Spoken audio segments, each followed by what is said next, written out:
Donald and Mary Couch versus, it's a long list, Your Honor, Robert and Ruby Mendenhall individually, Robin Massey individually, EXP LLC, Joe Carpenter individually, NRT LLC, DBA Caldwell Banker, Lakewood / Northeast Dallas, and NRT Relocation and Referral Services, DBA Caldwell Banker, Residential Real Estate Relocation and Referral Services, Caldwell Banker Residential Real Estate Relocation Services, Caldwell Banker Relocation Services, and Reology Brokerage Group, LLC.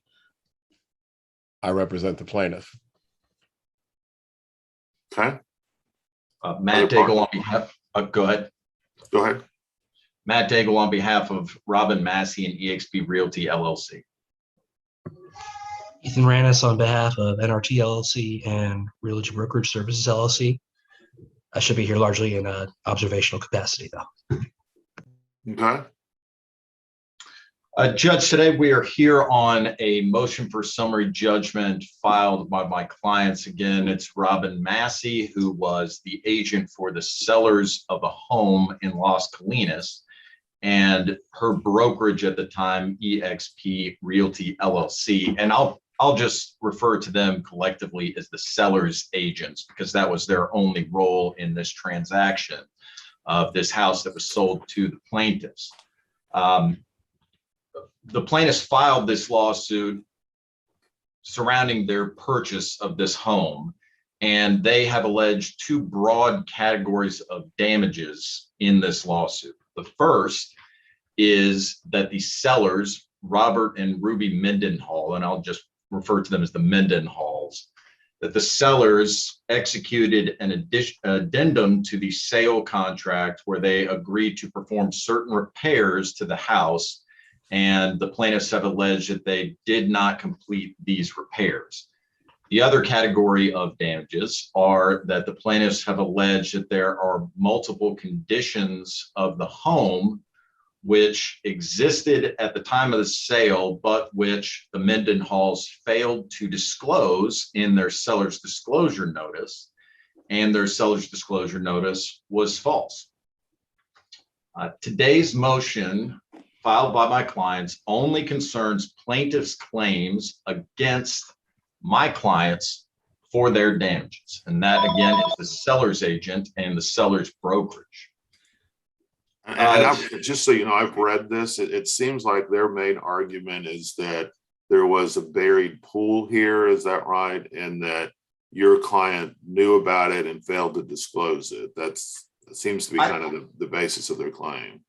Yes, Judge, I think that's fair. I think there are some other issues with the seller's disclosure notice, which the plaintiffs testified about in their depositions. But yeah, I think largely there's two issues. There's the contract addendums for repairs, and then there's really the buried pool, which is the thrust of their case. The plaintiffs, as we put forth in our briefing, the plaintiffs have said that the seller's agents are responsible for disclosures made or not made in the TREC form seller's disclosure notice. Well, isn't their argument really that if your client knows of a material, I guess, fact and fails to disclose it, it's not that they didn't disclose it, but that your client allegedly knew about it and didn't disclose it? Yes, sir. Well, yes, Judge, and that knowledge is, the standard there is actual knowledge. It cannot be constructive knowledge. It cannot be imputed. The entirety of plaintiff's Isn't this kind of a fact issue, though, of whether, because there was an email sent to your client that included the buried pool, correct?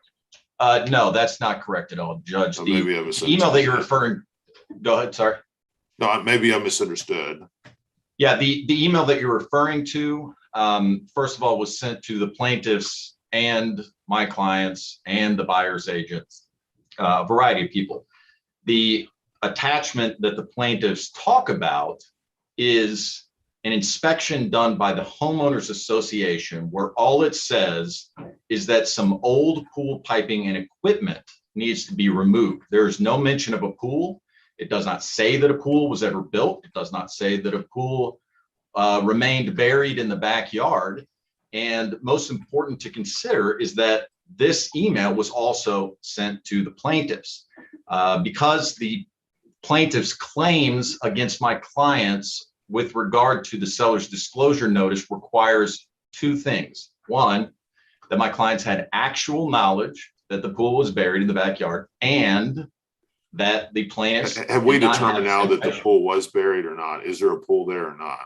Yes, sir. We dug it up, photographed it. We've asked for receipts or evidence of that. We haven't gotten it, so I really can't say as we sit here today. But you know, that aside, and all the evidence attached to the plaintiff's motion for summary judgment about what we should have done or what we should have known is completely irrelevant. As far as actual knowledge, if the plaintiffs had knowledge of this buried pool, they cannot recover against my clients for the seller's disclosure notice. All of the evidence that the plaintiffs say delivered actual notice of this pool to my clients was also delivered to the plaintiffs. For some reason, they are trying to make an argument that these documents, this evidence, email, the attachments, those sort of things, gave my clients actual notice that there was a pool buried in the backyard, but did not give them actual notice of the pool buried in the backyard. And frankly, this argument does not make sense. It contradicts their entire case, and it just won't work. The only way that the plaintiffs can go forward is by agreeing that none of this information delivered actual notice to anybody, themselves included, that there was a pool buried in the backyard. That's the only way they can proceed with this case, because they are required to stipulate that this delivered no actual notice to them of a buried pool. They cannot argue that it delivered actual notice to my clients of a buried pool. The only direct evidence about the knowledge of my clients is contained in, number one, the affidavit filled out by Robin Massey and attached to our motion for summary judgment. And then several months later, a couple of weeks ago, plaintiff's counsel took the deposition of Robin Massey. Her testimony was consistent and clear that she did not know of the buried pool. Plaintiffs have presented no evidence to controvert, disagree, rebut this testimony in any measurable way.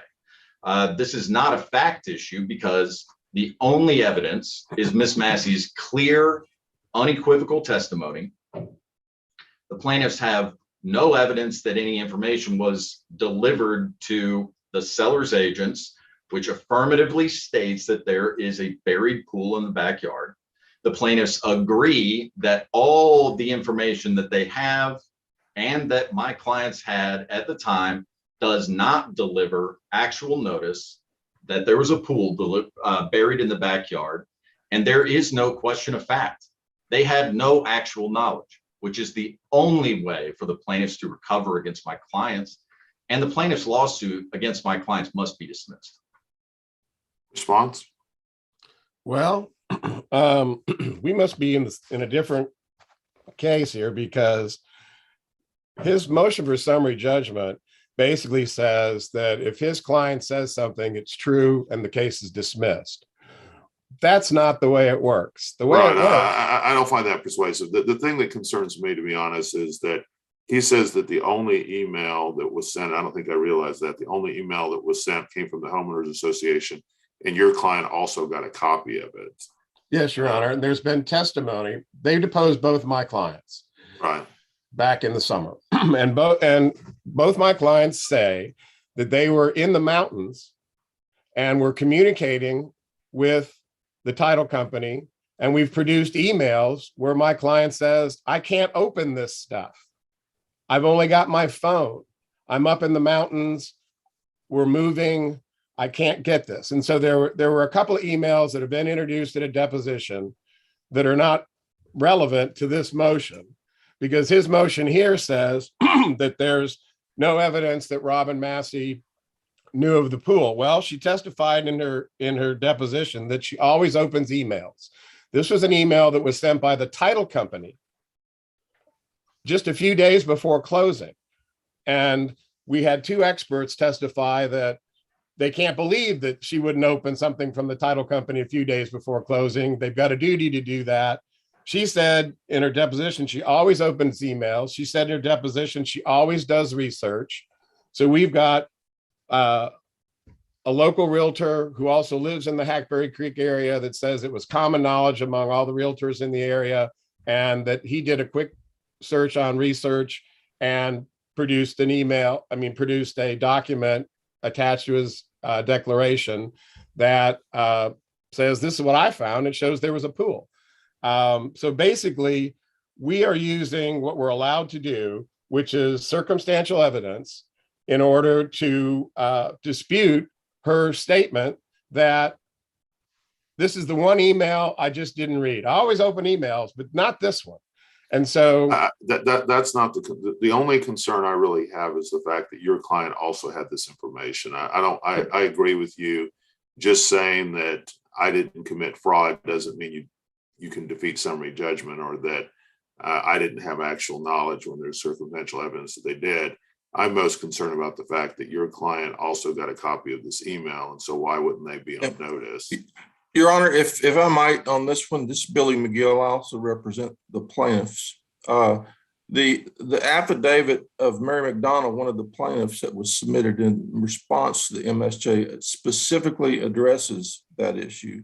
And what Ms. McDonough said in her affidavit was that we had moved out of our house in Colorado. We were staying up in the mountains. I get that. And because of that, we could not open the attachment that talked about the buried pool. We could not open that attachment. Right. I'm aware of that. And we were not able to open it until after we closed and moved in. Then we opened it and saw it. And then that was the first time we realized, hey, there's a buried pool. So that happened after they closed, when they were finally able to. They were provided the information beforehand. If they couldn't open the attachment, they shouldn't have gone forward with the closing. Correct. They were sent the email with attachments, but they couldn't open the attachments. Right. I mean, if they had a concern, if they were provided, that's the hard part to me, is that if they were provided the information and they knew they couldn't open the attachments and they still went forward with the closing, then it wouldn't have mattered if they had disclosed anyway. You know what I mean? It's so what I'm trying to figure out is I'm assuming that your client then had noticed, because they were provided notice whether or not they could open it or not, or decided to go forward with it or not. So what does that do to the summary judgment? Does that mean if your client had notice from another source? Your Honor, they didn't even plead that in their motion. Judge, that's not correct. The only way for the plaintiffs to recover is if my clients had actual knowledge of this condition and I think this information was not provided to the plaintiff. Sorry, go ahead. I think there's a fact issue on that, on the first one. Okay, well, they also must prove that this information was not provided to the plaintiffs. It's two elements. It is an and. They cannot prove either one. And that's the point that I have a problem with. Well, even if there is a fact question with regard to whether or not my clients actually knew, this information was unquestionably delivered to the plaintiffs themselves by email. They admitted in their deposition, we got this. Whether or not they chose to open these attachments or not, I don't know. I think Mr. Wood blatantly misconstrued my client's testimony about always opens emails. What she said was she opens emails with regard to her side. But we're talking about the same thing here. Ms. Massey said she didn't open this email, but it was also provided to the plaintiffs. The same information, however it was delivered, was provided to both the seller's agents and the plaintiffs.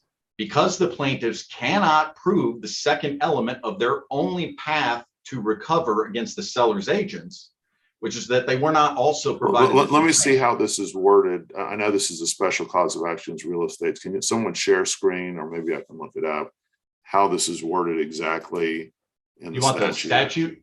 Yeah. Because it's a special way they do fraud here. Let me see what.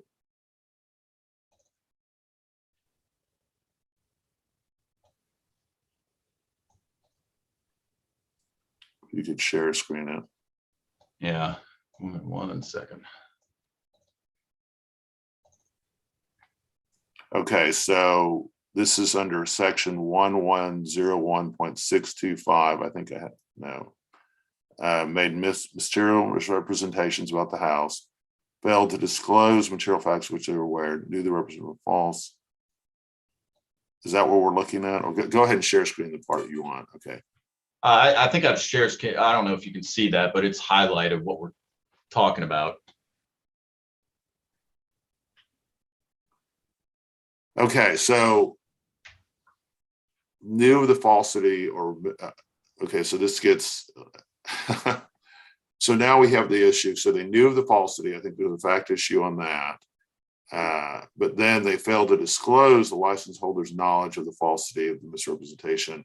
Is an email sent by, they never disclosed this information. Somebody else disclosed the information, correct? Your Honor, there was a number of issues regarding the. No. Answer my question. I'm sorry, your question.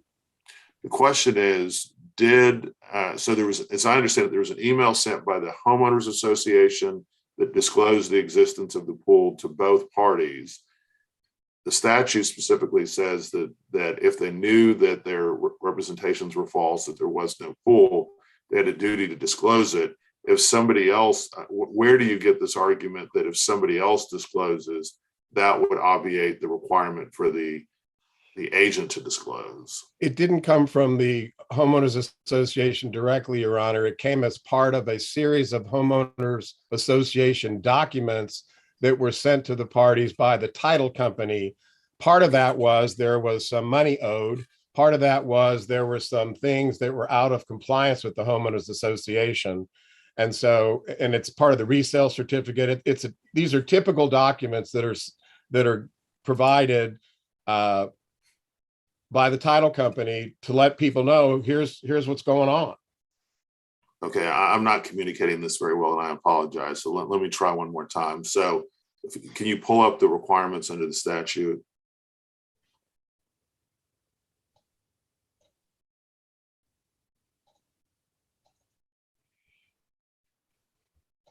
So there's two elements here. Knew of the falsity of the misrepresentation. Your argument, Mr. Wood, is that they knew about it because it was disclosed by the title company, correct? Yeah. Yes, sir. Okay. The second element is failed to disclose the license holder's knowledge of the falsity of the misrepresentation or concealment. I think that the defendant's argument is that your clients already knew or should have known at least about the existence of the pool, which was the false statement.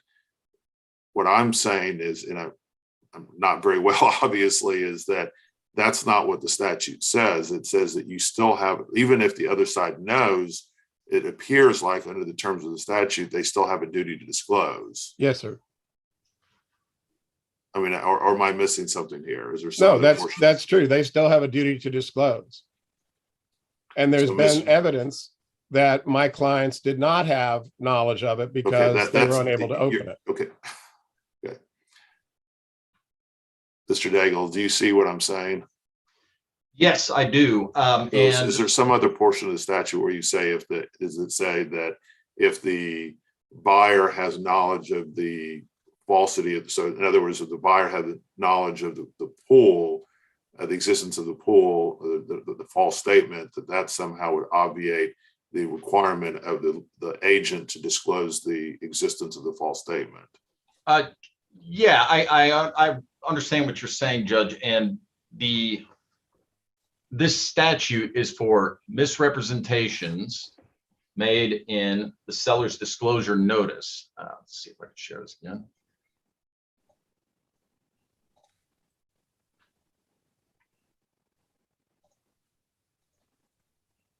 Liability for misrepresentation or concealment. The plaintiffs have no argument of concealment or misrepresentation if they had knowledge. Where does it say that in the statute? Well, there has to be a misrepresentation or concealment on the relevant portion that we're talking about. That is a threshold question here. Without if the plaintiffs had the same information that everybody else had, there cannot be a misrepresentation or concealment. Where do you see that in the statute? That's what I'm trying to get at. Sure, and Just this because it threshold says the question, word. part E, license holder is not liable for misrepresentation, concealment of material fact. And this is the only portion of the statute we're relying on is section E. There's no other. What I'm trying to get at is there a portion of the statute that says if the buyer has knowledge of the false statement, then that excuses the license holder from disclosure. There's nothing like that in the statute. In the statute, I don't think so, but as far as case All law right, goes, I have a lot of other hearings to get to, so I appreciate this is very well briefed on both sides. Interesting issue. I've never dealt with this particular section, but I'm going to deny the summary judgment. Judge, I think we have more argument here. I believe that the plaintiffs are confined to their pleadings, which are a claim for negligence, gross negligence, breach of contract, and fraud. The plaintiffs cannot prove the elements. Forget what we just discussed. The plaintiffs cannot prove that there is any duty with regard to negligence or gross negligence. I agree. The plaintiffs, there is no contract between the plaintiffs and my client. I agree. Those are all dismissed. And as far as fraud goes, there has to be a misrepresentation or concealment by my clients. Okay, that's denied. So on the other causes of action, I agree. The summary judgment is granted. On the issue of fraud, the summary judgment is denied. Okay, one more. Judge, the plaintiff's claim for fraud was raised for the first time in their response to motion for summary judgment. It is not a part of their pleadings. They have never Did you not plead fraud? Yes, Your Honor, we pled fraud. We pled fraud specifically in paragraph 40 of the First Amendment petition. I can read it if you would like. Judge, they're saying that every time they wrote the word negligence, that's a typo throughout all their pleadings, and it should have been fraud instead of negligence.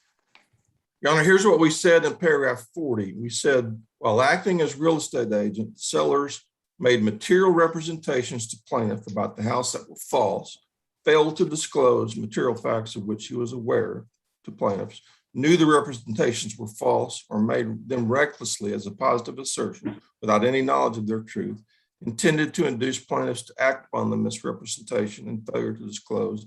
And plaintiffs actually and justifiably relied upon the misrepresentation and failure to disclose and thereby suffered injury and damages. That's a fraud claim, and that's in paragraph 40 of our First Amendment. I remember this argument. I agree with you, Mr. Daigle. That's not terribly clear. I mean, I think that he's pled, with notice pleadings, he probably has gotten past that. But if this was federal court, he'd probably be out. But I do think that's something that would need to be dealt with in a special exception. You do need to replead this to make it clear, in my opinion. But again, there's not a special exception that's been filed. So the summary judgment on fraud is denied. Anything else, guys? Yeah, one other thing. As far as with fraud goes, it requires an affirmative representation. The only representations that the plaintiffs have pointed to at all, anywhere, are in the seller's disclosure notice. Texas law makes it abundantly clear that they are not the representations of the seller's agent or the seller's brokerage. They are the representations of the sellers and the sellers alone. That part of Texas law is universal, clear, and the plaintiffs cannot find, as a matter of law, any representations or misrepresentations made by my clients to them at all. So it's not a question of fact of what they knew. There is no representation that was made by my clients to the plaintiffs as a matter of law. Response. The duty that they have, Your Honor, is if they know of something that's false, they have to disclose it. And I think we just kind of read that a little while ago, but. Right. Yeah, okay. Thank you, guys. I appreciate it. If you could get me an order. Judge, can I get a ruling on the fraud claim? I think I've ruled on it like 3 times, but we had to deny the motion for summary judgment on the fraud claim and granted on the remaining claims. Mr. Wood, if you could go ahead and prepare an order. On the order, if you could say at the beginning that this was heard on December 6, 2021, If you could share that with Mr. Daigle before you submit it to the court. When you submit it to the court, if you could e-file it as well as emailing it to Rhonda, and we'll try to get it signed as soon as possible. Try to get this in as quickly as you can. All right, Right. anything else, Thank you. guys? Thank you. You guys have a great day. Thanks, Judge. Thank you, Thanks, Judge. Your Honor. Happy holidays. You too. All right, let's go to our next. We're kind of a little behind here. Let's see.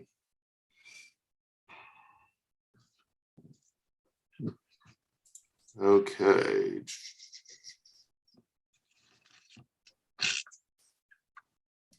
Is anyone here on Dreesy versus Ojala Partners? Yes, Your Honor. Jameson Joyner here on behalf of Ohala. And Gregory Cliff here for Dreesy. All right, are you guys, this is a scheduling conference docket. Do you guys have a trial setting you'd like to set on this case? Your Honor, we submitted on Friday a joint motion for entry of agreed scheduling order. Oh, okay. Late, so we just wanted to appear to make sure that we were all squared away. We don't have it yet. Do you mind just e-file or emailing it to Rhonda so that we can get that? I'm going to be in tomorrow to sign a bunch of orders. So if you could just make sure you email that to her, and Rhonda, if you could print that out, and I'll sign it tomorrow. But you do have a trial setting in it. Yes, Your Honor. Okay. All right, guys. Well, thank you so much. You guys be safe, okay? And have happy holidays. Thank you, Your Honor. You too. Okay. And Rhonda, you can sign off now. We have everything else I can deal with on my own. All right. Our next one, I think, is the Hume case. Good morning, Your Honor. Good morning. You guys want a record on this one? Yes, Your Honor. All right, let's go on the record on DC 208643, Hume versus 5-Star Global. Counsel, make your appearances. You've got Katrina Ish, Scott Ahmad, and Will Fox on behalf of Southfield. Good morning, Your Honor. Julie Pettit and David Urtiago on behalf of the plaintiffs. All right, morning. let's proceed. Oh, go ahead. Good morning, Your Honor. Austin Nirabali, Enrique Ramirez, and Jeff Tillotson on behalf of the non-Southfield defendants. Anyone else?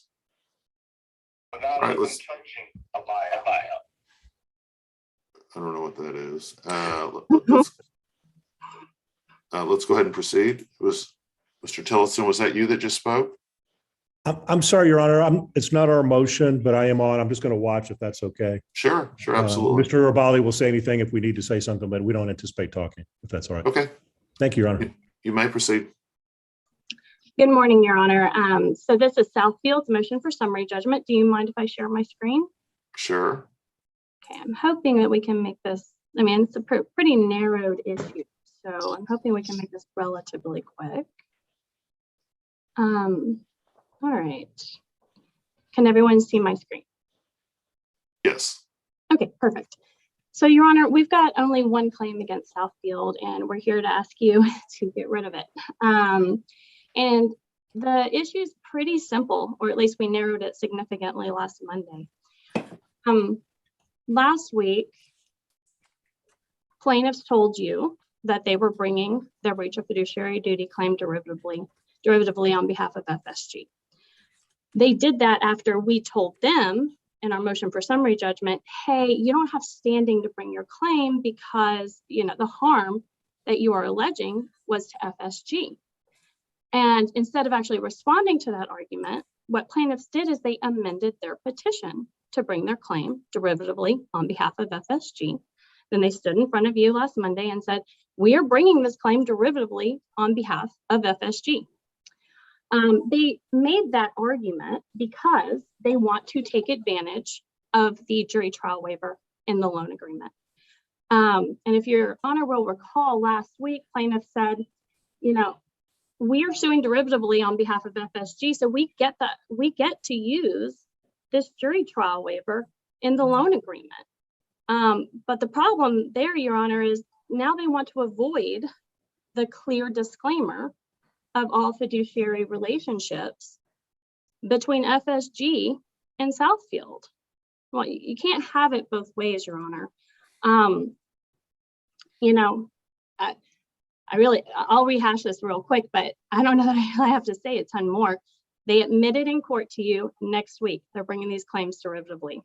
They did it because we filed a motion for summary judgment, and then they turned around and amended their complaint. Here is our MSJ where we made the argument. Here is their amended complaint. And there can be no doubt that the actual disclaimer in the loan agreement covers the claims in this case. Unambiguously, the loan agreement says obligers, agent, and lender expressly disclaim any fiduciary relationship. Well, here, FSG, who they're suing derivatively on behalf of, is the obliger. We, Southfield, are the agent. Plaintiff's argument that that does not waive their fiduciary duty claim, it's just wrong. Clearly, we have a provision that says this fiduciary relationship is expressly disclaimed. So in the end, Your Honor, they have to bring these claims derivatively. They admitted that they're doing so. The loan agreement says, hey, there is no fiduciary relationship between FSG and Southfield. This claim's got to go away. Well, that's Ms. Pettit. It seems like you're trying to kind of have it both ways. May I share screen, Your Honor? Sure. Yep, let me jump out of this. All right. Can you see my screen, Your Honor? Yes. Great. So Ms. Ish has left out quite a bit of the argument, so I'll just go through them briefly. So there are two different waivers that Southfield is seeking to rely on for purposes of waiving any fiduciary duties, and there's problems with both. But first and foremost, Your Honor, there is no single document that is signed by both Mr. Holm and Southfield. There's just not one. That came up in the jury waiver context, and we can deal with that at the later hearing, but there is not an agreement that they can point to in which both parties have signed. I'll start first with purposes of the contractual issues with the operating agreement. So, Your Honor, the provision that they rely on in the operating agreement, well, actually, first, let's look at our pleading, just so it's clear. Our pleading with respect to the breach of fiduciary duty claim, we say that they owe plaintiffs duties of good faith, loyalty, and care. And then in paragraph 140, we go through all the various ways in which we believe that they have breached their fiduciary duties. So that's the claim. The operating agreement, so let's talk about that waiver. That waiver is not a waiver at all.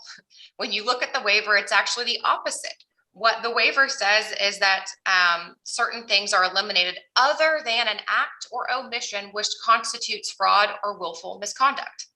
So the operating agreement, Your Honor, is not a waiver. It's the exact opposite. It specifically says fraud and willful misconduct cannot be waived. When you look at what willful misconduct, case law shows that the term willful misconduct is used to describe the duty of loyalty. And so while they're wanting to call this a waiver and saying that we have waived that, it's clear from the plain language of the agreement that this particular claim absolutely under the law cannot be waived. So for that reason, the operating agreement does not become a waiver at all. But Your Honor, what's equally important is when you look at Delaware law, here we go. Under Delaware law, Your Honor, which governs the operation of the company, there cannot be a contractual covenant, you cannot waive the contractual covenant of good faith and fair dealing. This is straight out of the act that governs Delaware limited liability companies. It says limited liability company agreement may not eliminate the implied contractual covenant of good faith and fair dealing. So when you go back to our pleading, you can see exactly what it was that we are moving on. So this contractually cannot be waived, Your Honor. So what Southfield wants in this situation is they think that they're special. Basically, the parties to the operation of 5-Star Global, the ones that signed the operating agreement, specifically said and spelled out that they are not waiving fraud or willful misconduct. So Southfield, while they didn't even sign it, they want to come in now and say that this doesn't apply to them. You can't do that because A, Delaware law doesn't allow it. B, the parties specifically drafted around that issue. So their argument regarding the operating agreement, any way you look at it, just simply does not make sense and is not a waiver at all. If we go to the loan agreement, which is the second argument they make with regard to a contractual waiver, that agreement has just as many issues as the first one. The loan agreement, first of all, again, we've briefed this, but the loan agreement isn't even relevant for purposes of this. We're not talking about the loan. The waiver provision that's in the loan agreement is talking about, it specifically says, transactions contemplated by the loan agreement. That's not what this is. We're not suing them about the loan agreement. We're not saying that they violated some contract in the loan agreement. That's simply not our argument at all. We can deal with a jury waiver issue later, but we're not trying to have it both ways, Your Honor. The jury provision versus the waiver provision that they're relying on are just not. What cause of action do you have in this case? Is it fiduciary duty or is it fraud? No, just breach of fiduciary duty, Your Honor. So the loan agreement, as I said, simply is not what we're suing on. It's not the issue. So here is, again, our actual pleading. What we have sued them for is breach of fiduciary duty, including good faith, loyalty, and care. Here's why that's so important, Your Honor. The loan agreement is governed by New York law. It has a provision in there that says New York law governs. Your Honor, the duty of good faith can't be waived under New York law.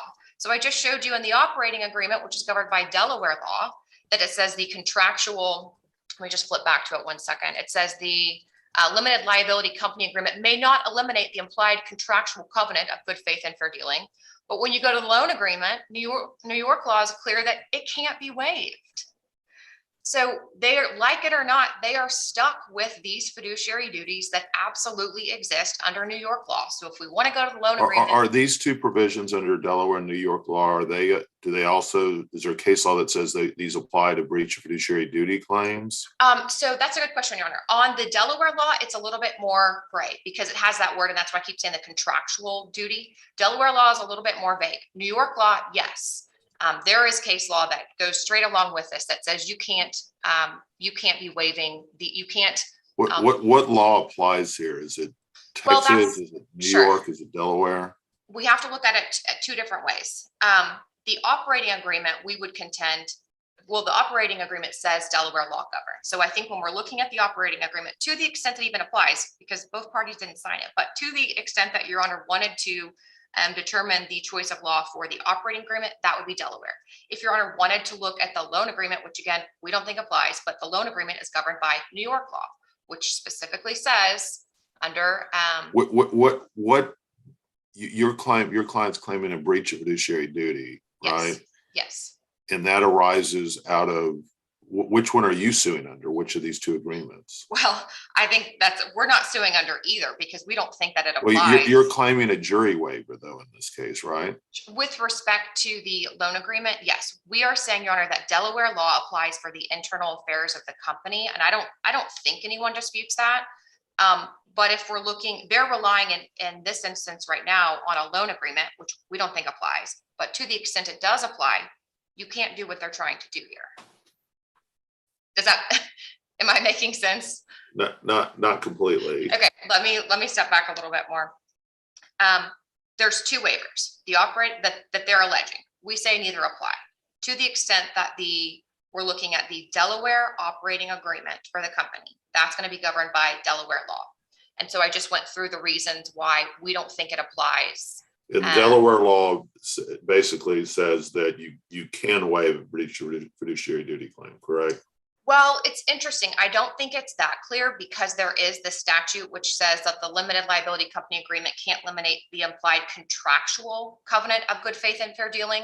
But then when you look at the issue is a little bit different than that, because when you look at the operating agreement, it specifically has a carve out. So like the parties contracted here, even if there was a waiver, let's assume there was a full blown waiver, you've waived everything, you have no rights, blah, blah, blah. Then we would, I think, more be relying on the statute, but we don't get there because the agreement itself says that they are not waiving fraud and willful misconduct.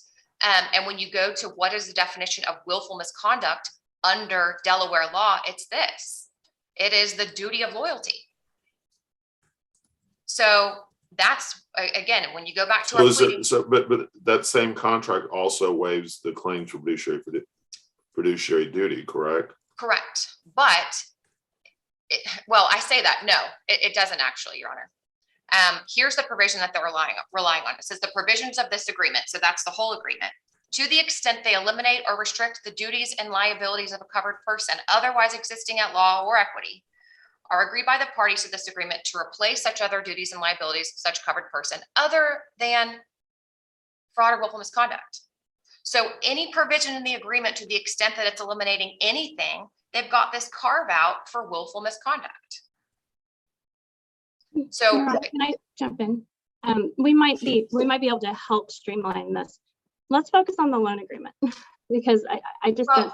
Your Honor, they've moved under both provisions, so I feel like I am not just going to skip over the operating agreement because that's front and center. The parties contracted to this. You can't waive something that they specifically carved out contractually. Okay. Can I respond to that, Your Honor? Sure. Okay. They did specifically carve it out contractually. FSG and Southfield sat down and entered into a loan agreement with a clear fiduciary duty waiver. It specifically says Southfield FSG disclaim any fiduciary relationship. And that provision from New York, the New York provision, New York law controls the loan agreement. So let's look at that New York provision that you were citing to, Ms. Pettit. I'm sorry, I don't have that because you never made this argument in your response, but thank you. This is relating to operating agreements. It talks about an operating agreement, members, managers. None of that is at issue in a lender relationship. And that it does not apply to the loan agreement. Here, FSG and Southfield disclaimed all fiduciary duty relationships. It could not be clearer. May I continue, Your Honor? Well, what's your response to that? Sure. So, I mean, I don't think we're disputing that. We're saying in an operating agreement situation that the acts and omissions in bad faith cannot be waived. They've made the argument that the loan agreement is essentially an extension of the operating agreement. I don't necessarily agree with that, but that is their position on this, that you've got the operating agreement and then this is essentially, the loan agreement is essentially an extension of that. I think we're talking, Your Honor, across purposes. Like I said, there's two different, if may I continue just briefly, Your Honor, on the next slide. Let me go back, hold on one second. Okay. When you look at the loan agreement, as I mentioned, it specifically says that the waiver is talking about transactions contemplated by the loan agreement. What we're talking about here is in no way contemplated by the loan agreement. That's talking about the loan in which they invested $10 million in order to have this entity's assets be purchased. We're not suing to enforce a loan agreement. There is nothing in the loan agreement about that transaction or the loaning of $10 million that we're trying to enforce. That's simply not what we're doing, which is why we say the loan agreement is simply not even relevant. So I think their best argument is with respect to the operating agreement based on the derivative claim, but that gave everybody a carve out, us and them. I mean, that goes both ways. Assuming the operating agreement applies, that goes both ways. We can't get out of fraud or willful misconduct, hence why my client's being sued. We can't get out of that, nor can they, Your Honor. And assuming that a fiduciary duty exists, which we say it does, and I want to go back to one other thing. Southfield wants to take the position in this that they're just this mere lender. But when you look at the facts, and I won't belabor all of them because we've gone through them extensively in our briefing, they are not a mere lender, Your Honor. They are the ones that are controlling everything about this company. So assuming that a fiduciary duty exists, the question then comes to control. And we have listed page after page and transcript after transcript showing the control that Southfield had. They're not some Bank of America or JP Morgan Chase that sits back and waits for a loan agreement, to be in default and then exercise their option. Your Honor, they are involved in the everyday, day-to-day. No, I agree. I think there is a fact issue. My main concern is there a waiver? I agree there's a fact issue as to fiduciary duty. If there isn't a waiver, then there is a fact issue as to fiduciary duty, given what you've briefed at least. So to me, the main issue is just does this waiver apply? And I think you're trying to thread a very thin needle. I don't know if that's the right way to put it, but that to say that the waiver, you're trying to claim a jury waiver, but you're also trying to say that, you know, you seem to really try to be having it both ways. And well, may I respond to that, Your Honor? Sure. I think we can look at that in the jury waiver context when we get there, but that particular clause says to the fullest extent allowable by law. And then that's just the first part. I don't have it memorized, but then goes on to bind them basically indefinitely. That's not what happens in the loan agreement. And even still, let's assume for a moment, we've got the operating agreement and we've got the loan agreement. Let's look at the operating agreement, which is the closest, I say, to having any signature between my client and theirs. Again, everybody didn't sign it, but the closest one that has a signature between the two parties says that they cannot get away for willful misconduct. So they want everyone else to have to play by the rules that are signed in the operating agreement, but not them. Somehow Southfield is different. Everybody else is stuck with their own willful misconduct except for Southfield. But that's just not what the parties contracted for. If there is willful misconduct, or if there is a fact issue as to willful misconduct, then summary judgment must be denied. That is ultimately going to be a fact issue with respect to control. But let's look at what the parties signed, and that's what's on the screen. I just don't see how Southfield can get out of the fact that there has been no waiver as to willful misconduct. Your Honor. Ms. Ish, yeah, go ahead. Can I share my screen again? Yeah. Sure, let me stop sharing. There we go. Your Honor, one thing I feel like maybe we're just talking past each other on is the fact that this claim is derivative, and that we have spent an hour last week on this very issue with Ms. Pettit telling us, and her plaintiffs telling us, that they're bringing this claim derivatively on behalf of FSG. So this constant statement that her client didn't sign this agreement. No, I agree with you. I kind of noted that as well. So I agree with you on that, Ms. Ish. So, and the idea that the scope of the fiduciary duty waiver in this agreement is any narrower than the scope of the jury trial waiver in this agreement. I mean, they're both there, Your Honor. They're both extremely broad. And there's I just, as you said, I feel like plaintiffs are doing the proverbial have your cake and eat it too. And you just can't do that. When you're trying to take away my client's constitutional right to have a claim heard to a jury, and then in the same time try to get rid of this fiduciary duty waiver. Okay, so let me ask this. So Ms. Ish, you made a comment earlier, and I want to make sure it gets fleshed out to make sure I understand what you were saying, and I agree with you that I share your same concern about kind of trying to have your cake and eat it too. Is you said that there was an argument that was raised for the first time today. What was that argument exactly? I think what plaintiffs are trying to argue now is that even this fiduciary duty disclaimer in the loan agreement is too broad, and it can't cover their claims, which we wholly disagree with. The statute that plaintiffs pointed to you, based on New York law, related to limiting fiduciary duties in an operating agreement, limiting duties between managers and members. This, Your Honor, is a loan agreement, and there are no such restrictions. To be honest, since this was very first raised today, I'm just going to go on the law and Katrina here, but I highly doubt that there are any restrictions on what a lender and an obliger can contract around tied to a breach of fiduciary duty claim. I'm going to bet you 99% sure that there are no restrictions on that. May I respond briefly, Your Honor? Well, give me 1 second. This gets really complicated here, and I agree with you, Ms. Ish, about the loan agreement. To the extent that there's a breach of fiduciary duty that arises out of the loan agreement, I agree that that's been waived. I think you've persuaded me on that. To the extent that there's a breach of fiduciary duty arising out of the operating agreement, I think that there's at least a pretty good argument that there's been a carve out on that. And so what I'm not exactly clear here is what my eventual ruling should be, given that that's what I believe. Can I jump in there real quick, Your Honor? Sure.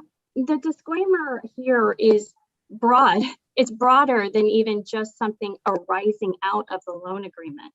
We literally have a disclaimer that says obligers, agents, lender expressly disclaim any fiduciary relationship, not just a fiduciary relationship arising out of the loan transaction, the loan agreement, or anything else like that. Any fiduciary relationship. And It says again, each obliger, okay, so I haven't, so the Sorry, the obliger last is the one. people who signed this agreement, correct? correct. And let me bring it down to where it's a little easier for you to see what I'm referring to. Okay. Each obliger acknowledges and agrees that in connection with all transactions of any transaction contemplated by the loan documents, the obliger, agents, and lenders have an arm's length business relationship that creates no fiduciary duty on the part of the agent or any lender. An obliger, agent, and lender, I don't know why I can't speak today. Obligers, agent, and lender expressly disclaim any fiduciary relationship.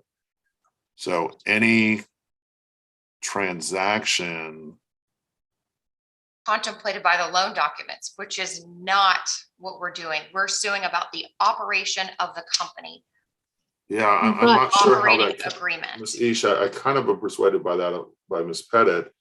That doesn't seem to be what they're really claiming here. They're saying that you guys were involved in the actual operation of the company, and that's where the breach of fiduciary duty came in.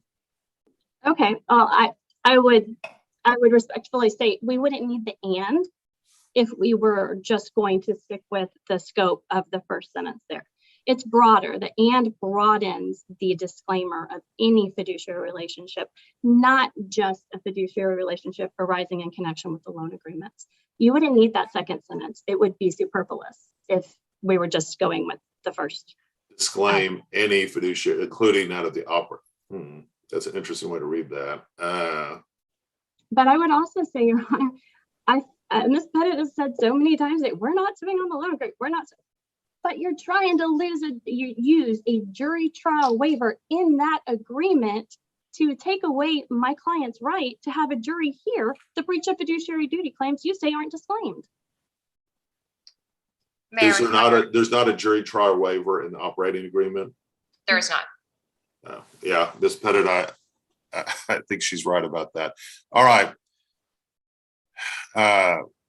So I'm going to rule that to the extent that any claims arise out of the loan agreement, that's been waived. I think this is going to also kind of resolve the issue of the jury trial waiver. If there's any fiduciary duties that arise out of the operating agreement, I'm going to write a rule that has not been waived. And I don't mind, Ms. Each, if you file an additional summary judgment that goes into more detail about Delaware law and what this waiver, whether or not you can, because I totally get it, Your Honor. If you know if I'm making sense there. All right, Ms. Pettit, if you could go ahead and prepare an order on this. I do think that this is going to probably resolve the issue on the jury trial waiver. We're going to probably have to have a jury trial if we do go forward on the operating agreement. Understood, Your Honor. But you can keep fighting that if you want. And make sure you share that with Ms. Ish. Make sure that at the beginning of the order, it says that this was heard on December 6, 2021, and e-file that and email it after sharing it and getting contact or getting input from Ms. Ish. Well briefed on both sides. I am way behind, so I got to get to my next hearing. Thank you so much. You guys have a great day. Good argument here. All right, our next hearing, and we are behind, is on the Jackson v. Preston Towers Condominium Association. I know that this is a continuation of the hearing from last week. Are both sides here? Yes, this is Savette West on behalf of plaintiff in the Nicole Buff's office. Okay. Are you representing the plaintiff on this case? Yes, Your Honor. Okay. Mr. Souter, are you here? Mr. Souter, can you guys hear me? I can hear you. This is Savette West. I can hear you, Judge Dean Ciotos. I'm here. Mr. Souter? All right, well, let's go forward. Let's proceed from the last hearing. Okay. The basis of defendant's motion is that there needs to be a 60-day abatement because Mr. David Jackson is trustee and he cannot represent he cannot represent as pro se. Well, we have filed a notice of appearance this morning, so he is no longer unrepresented by counsel. So we ask that the motion to abate be denied. Mr. Ciotos? Yes, sir. I'm aware that a notice of appearance has been filed, and my understanding is that is the basis for the motion to abate. So if counsel is in, it appears counsel is in. All right, anything else for today? Oh, we also have a trial setting on this case, right? Did the association have a motion for continuance on file set to be heard today as well? I don't remember. So you have a status conference on Thursday. If you can resolve this quickly, we can. I don't see any way that this case will actually go to trial on Tuesday, but unless somebody wants it to go, but we have brand new counsel and still a lot of unresolved issues. We can deal with that now and reset this case if you want to, but if you want to wait until Thursday, I think it's set on Thursday or Wednesday, we can do that too. I respectfully, Judge, I think if Mr. Souter has not been able to connect for some reason, we're probably better served addressing it with all parties present. Okay. We will see you guys on Wednesday. You are excused. Thank you so much. Judge. Thank you. Thank you, Judge. The next case is White Rock Montessori versus Taylor. Anyone here in that case? Your Honor, this is Robert Reagan for White Rock Montessori and Connie Lefersky. Hi, Your Honor. Jessica Brown Wilson for David and Natasha Taylor. All right. Do you need a record for this? No, sir. Before we go too much farther into this, right now we're on YouTube. I know there's a child involved in this case. Do you want me to take this off of YouTube? Or what is your thoughts, Ms. Brown? I don't think we're going to get, this is pretty procedural. I mean, it's just about the level of discovery that should apply. So This is crazy. This is. Sorry, I heard someone else. So yeah. I don't think it's necessary. Your Honor, I don't, I'm not aware that there's an actual child involved in this at this point, other than the children represented by the Taylors. Okay. And there's a Miss Di Girolamo here. What is she here for? Morning, Your Honor. I was actually here on a different case, Espindola v. Castro. I'm not sure if it got called before I logged on. Is it on the DWAP docket or what's it here? What are you here for? My understanding was here for a scheduling conference, but it also was a case that has another setting already for the 13th for a dismissal hearing. But my administrative assistant confirmed this morning, so I want to make sure I made an appearance if you want to call it. Okay, let me deal with this case and I'll get to you. And we'll no problem. All right. So do both sides agree? I mean, this seems pretty obvious that it needs to go to a level 2, but is there any objection to that? Yes, Your Honor, we've objected to that because, well, for a number of reasons, which were articulated in our response. However, Ms. Wilson and I spoke this morning, and we have made, we've proposed, or I proposed a level 3 discovery order for the court to sign, and to some extent we've agreed to the provisions of it. And if the court would like me to do that, I'll just outline what they are, if the court's willing to.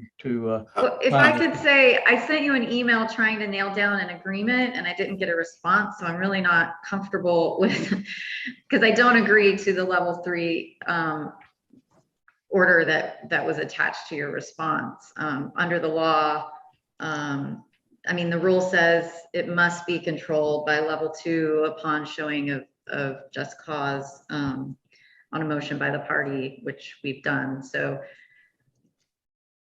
well, Your Honor, this I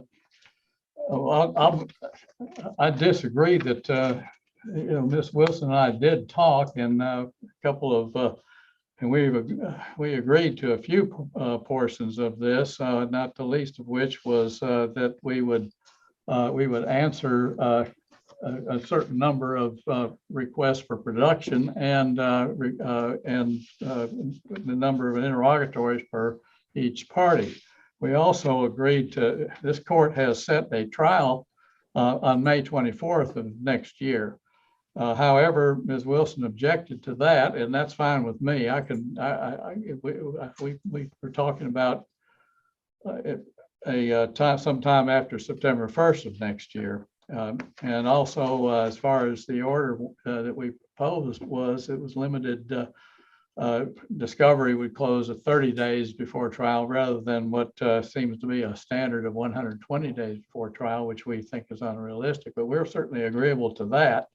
The only thing I might also add is that the plaintiffs, or the counter plaintiffs in this case, have a hearing set for the 17th of this month that for the motion to compel, because they're alleging that there is no timely response to previous discoveries to the school, not to the other defendant. The other defendant is a counter defendant that was added I believe it was in August, which we've already responded to some discovery that were propounded to her.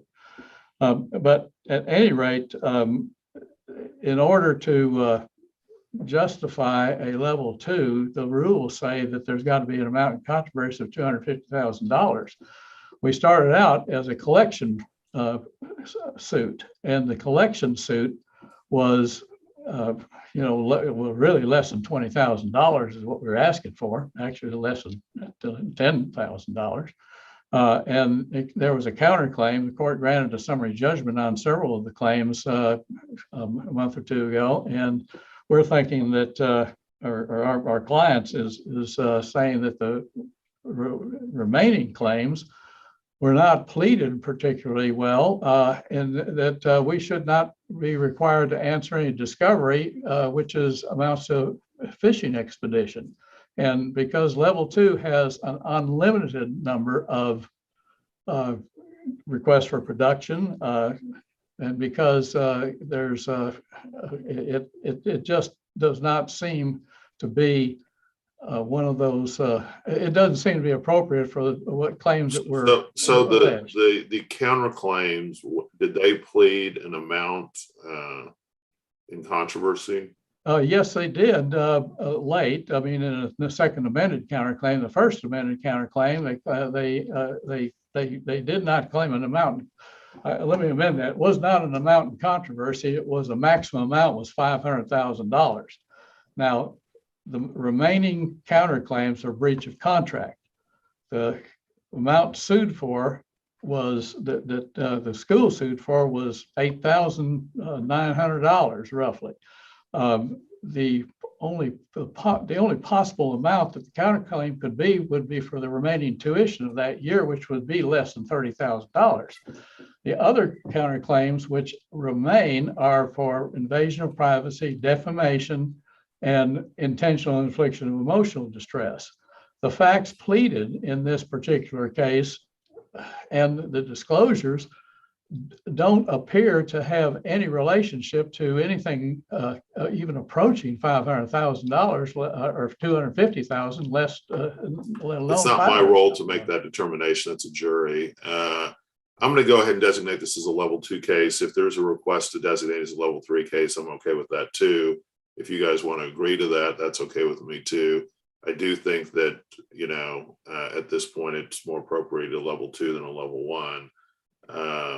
And so was there an order submitted on that? We submitted an order, Your Honor. Let me make sure I have I it. believe. Happy to resend it. If that's easier in Word. Let me just see if I have it. I don't see it, but maybe you can point it out to me on the share screen. Do you see that? I do. I don't see an order, but maybe I'm missing it. There's a summary judgment.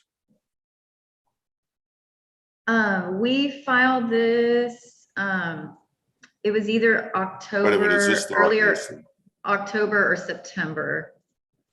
Okay, so it was, you filed this particular motion in October or September. Okay, let me see.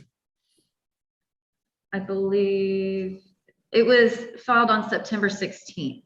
Okay, that's helpful. Let me see.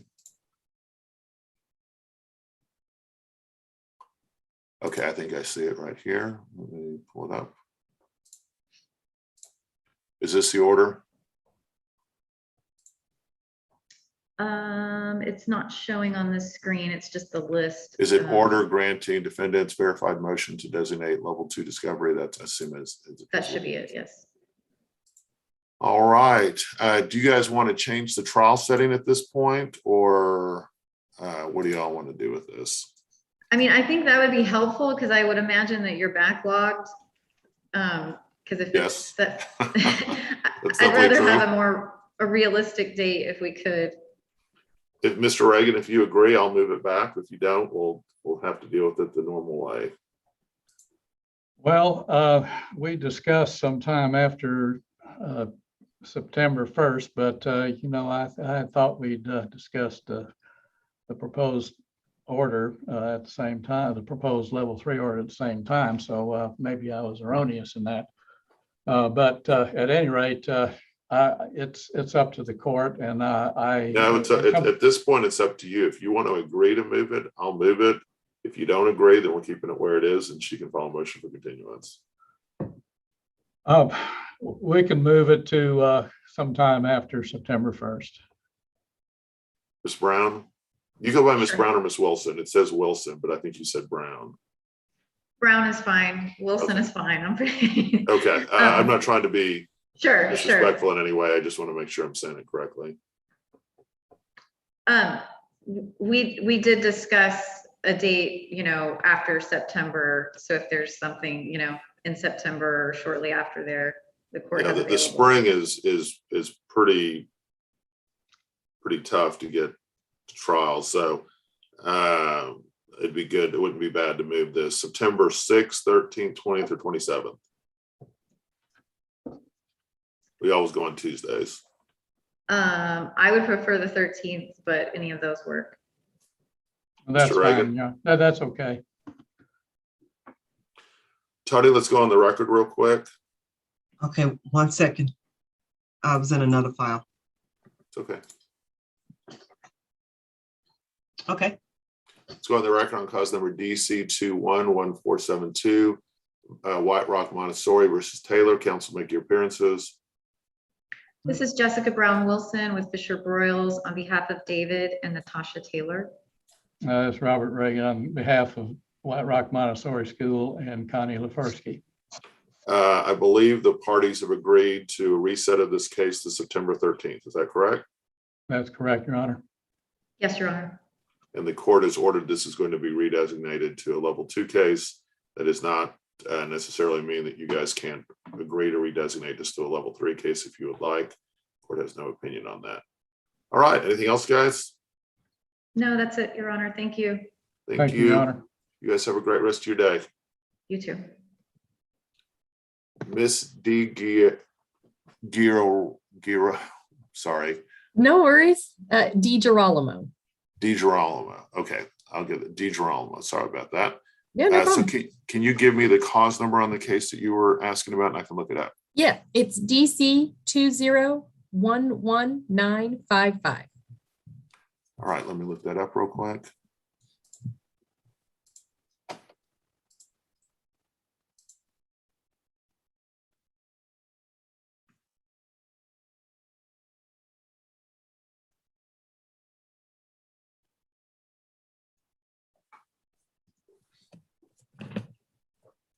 And you said you thought there was a scheduling conference today on the case? Yeah, that's what I had, was that there was a scheduling conference. Now, there was a DWAP hearing on November 15th, and then there's another dismissal hearing set for the 13th of this month.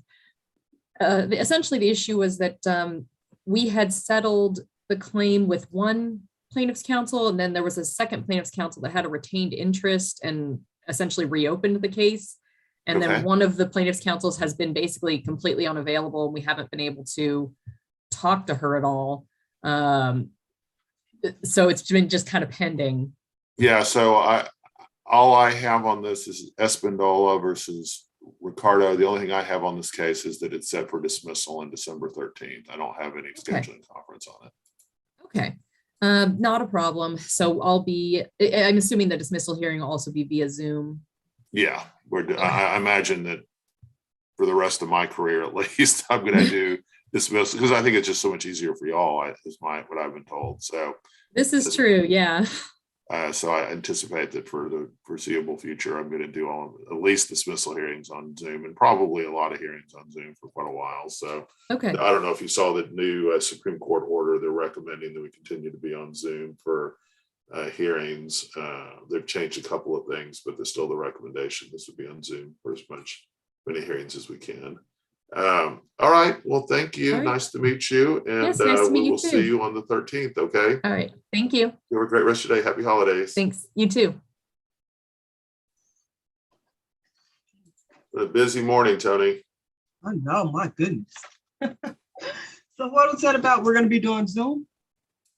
Oh, just that I think we're going to be on Zoom for hearings, at least dismissals for a long time. But I'm leaning more and more towards just doing, based on talking to attorneys, most hearings being on Zoom for the foreseeable future. Now, trials will continue to be in person, but okay.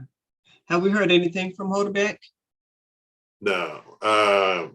No, I think we're supposed to. We have let me just check something real quick. That's a good point about that. It's still on YouTube.